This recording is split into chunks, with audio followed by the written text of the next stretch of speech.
There was a rumor that the long-abandoned asylum was hidden deep into the woods, miles away from any town or city.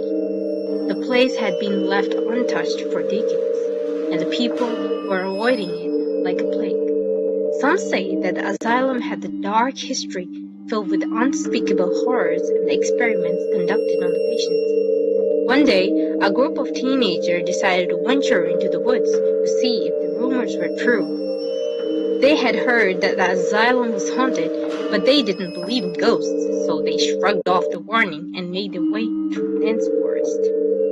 As they approached the asylum, they could see that the building was in the state of despair, with a broken window and the crumbling walls.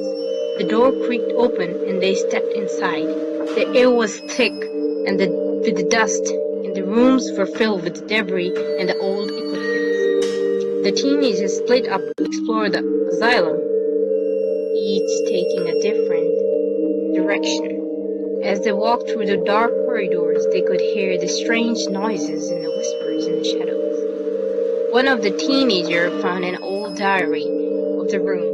It belongs to a nurse who used to work at the asylum. As they read through the pages, they learned of the horrible treatments that were conducted on the patients and how some of them were left to die in the asylum.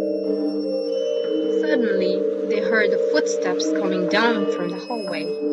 They called out each other, but no one answered. As they turned the corner, they saw a shadowy figure standing at the end of the hallway. It was a patient covered in blood and the wounds, staring at them with hollow eyes. The teenager turned and ran in the opposite direction, but they soon realized they were trapped.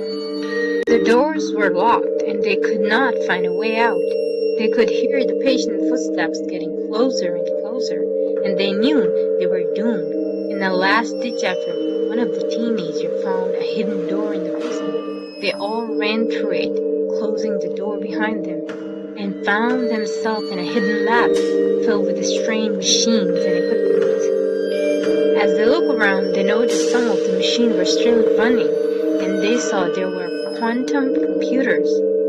Suddenly, the machine began to malfunction, and the lab was filled with blinding lights. When the light dissipated, the teenagers found themselves back in the woods, with the asylum nowhere in sight.